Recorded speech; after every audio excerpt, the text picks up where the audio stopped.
I'm going to explain for you the basic key terms every Forex trader should know before they start their trading journey. In this video, I'll talk about 4 main different parts of keywords that you should know. First of all, I'll talk about the basic Forex terms every trader should know. Talk about the trading key terms used in psychology. I'll also explain some of the concepts you'll come across within price action if you choose either to go through price action or either to move within a smart money concept. I will explain some parts, some key terms used in these different strategies. Also explain some of the terms used in risk management and this. So welcome in the video. The basic terms, let me start with Forex. What is Forex?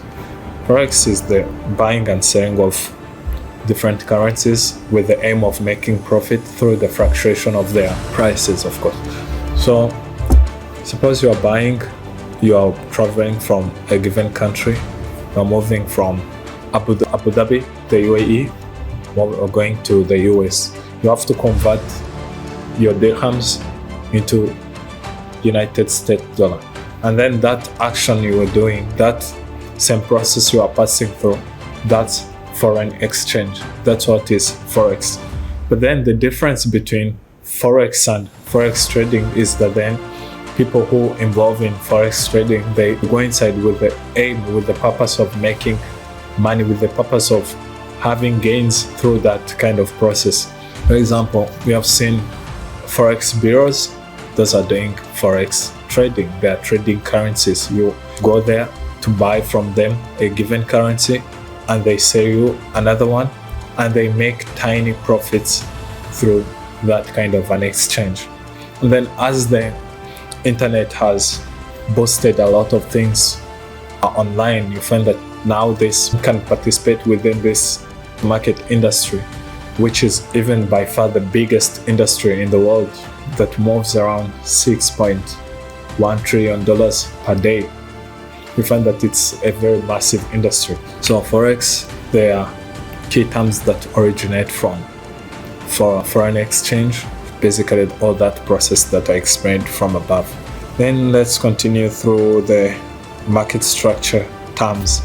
A market structure is the skeleton of how the market is moving. Is of course the structure that you see as you open the charts of any kind of market. A market is that place where you can find all currencies. The financial market is divided in 5 main sections. There is the cryptocurrency market, where you find the Ethereums, you find the Dogecoin and other blockchain related coins. So that's market number 1. There's also this biggest industry of the stock market, where then people can buy and sell shares of a given company. There's also the index and futures market, where you buy something but to unexpected future date.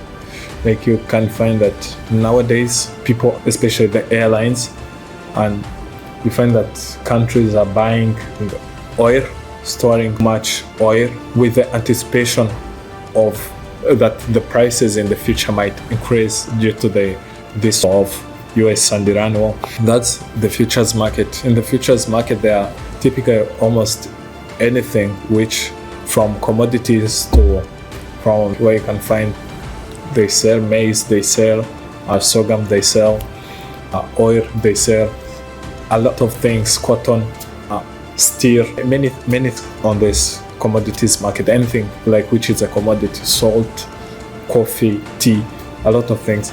But then there is this very massive one, which is the Forex market. Within the Forex, foreign exchange market, there are different participants of the market. And as I mentioned, that it's typically done by banks and big financial firms like hedge funds and etc. There are also people like us who don't have very huge capital but who want to participate within this market. And they're called retail traders. That person who has their own money, they want to start involving themselves within this market. There is within the structure there are some key terms which are mostly used, and one of them is a trend, as you can get it from the real world name, is that a trend is something which is highly, like, in that specific period of time, the which is booming, right? The thing which is, you can find that it's hit within that period of time. So a trend in the market is once you open a chart of any currency pair, what you actually see. What you see for the first, once you open the chart, is the market structure. And then what you see that the market structure is trying to form, maybe you can find that it's trying to form a moving sloping line, that's, or maybe downward sloping line which is moving upward and downward. That's what we call a trend. And to see that trend is to use trend lines, which are straight lines that can be used to determine a trend. Trend is either an uptrend or a downtrend, or either no trend, which is called a consolidation market. A market which is consolidating. It's neither moving upward or not moving downwards. It's sideways. Okay. Maybe if you have tried to watch some of the videos where they explain where people are doing technical analysis, where you find people are drawing some lines in a given chart. The main type of lines that people use, there is either support and resistance. That's what the market moves between, either support and resistance. You find that a support is the floor of the market, where once a market reaches to that key level, the market tries to bounce back, moving. If it was moving downward and it hits a support level, it means that the buyers are now increasing within a market, so the market starts moving upward. And the resistance is a ceiling of the given market structure. If the market was moving in an uptrend, and you remember an uptrend, I told you that it's a market moving on a slope which is upward. So if the market was moving in an uptrend and then it hits the resistance or the resistance key level, the market tends either to shift its direction. Most of the time it shifts its direction and it reverses, it moves downwards, or it breaks the structure of the market. And that specific kind of action is called the break of structure. The break of structure is when the market decides to break that key level, that either support level or the resistance level. And the action of breaking it means that the market has decided to change. Either there have been an increase in number of sellers or an increase in number of buyers, or any other fundamental, any other thing which is fundamental. Well, once I say fundamental, it means any kind of action which is influencing the market, but related to the global events which is happening in that time. For example, let's consider the price of petroleum, the price of oil, or the price of gold. Within this period of time, we find that before this attacked Iran, the price was moving in a certain direction, either it was in an uptrend. But then, as US attacked Iran, you find that the sentiments of the public shifted from the certain currency to shifting to using gold, or shifting from the prices, shifting to buy and stock oil, so oil, barrels of oil. So that kind of shift, analyzing the market within the global perspective, within the perspective of analyzing what's happening on the real world, that's the fundamental analysis. And then the technical analysis is the use of charts and trying to see what the chart is telling you, what the prices are telling you, the movement, analyzing price movements through charts. Then some of the candlestick terms, we have the bullish candlestick, the bearish candlesticks. Candlestick, a candle of course, and shaped like a stick. It should have a body. A candle has a body and a wick. A body is that big section, the big section where it shows where most of the mass of the candle is. And then the wick at the top from the top to the bottom that goes up and down. Then the bearish candlestick and the bullish, the market is bullish or a candle is bullish, it means that the market is on a sell or it's a downward. Bullish means the market is on the uptrend, it's moving upward. Then once they say bearish, it means the market is moving downward. While these key terms originated from, you find that they come from a bull, which is these animals, a bull and a bear. A bull, in their mode of killing and their mode of attacking, a bull kills by using its horns to attack, and once it attacks the enemy, it goes moving upward. So that's where it's of bullish and the market moving upward. That's where it comes from. And then the bearish, you find that a bear attacks, killing any kind of animal using its claws and then hitting it, moving downward. That's where the bearish market term comes from. It attacks it, moving downwards. Then shifting to the psychological terms, which are mostly used within this forex trading industry, find that there is the FOMO term, which means fear of missing out.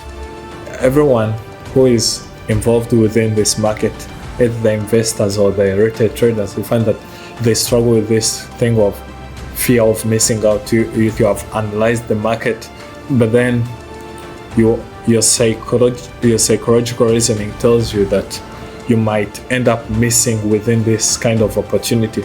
So you end up taking decisions that are based on fear instead of doing decisions that are based on your analysis on what you have done. What that is typically is the fear of missing out. You're saying, let me enter too early because I might lose this kind of opportunity. So you are taking decisions due to fear of missing out.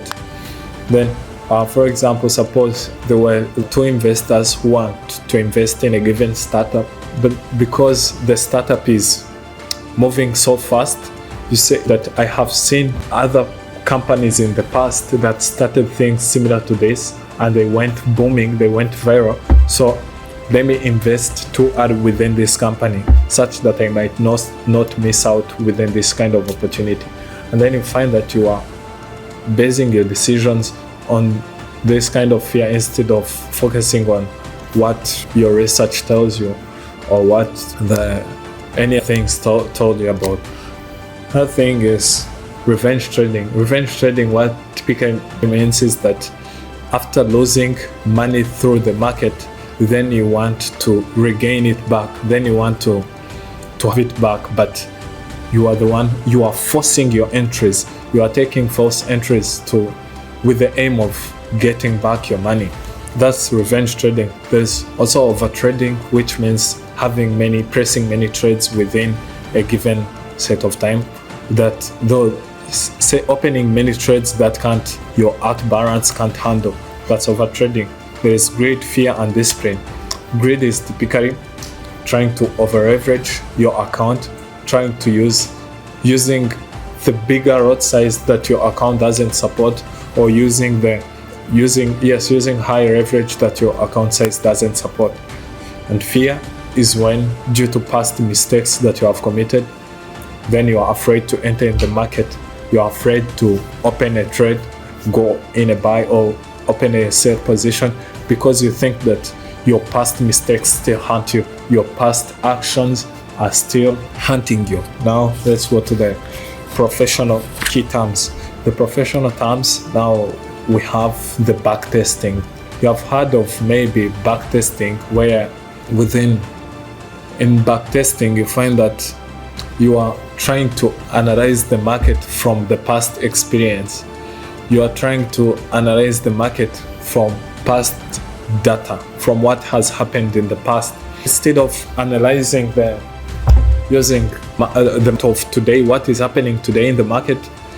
You choose to the market from maybe what happened yesterday or the day before or in the past week, and trying to test your strategy whether it works within those different scenarios. And what the common understanding that most traders have is that the market always repeats itself.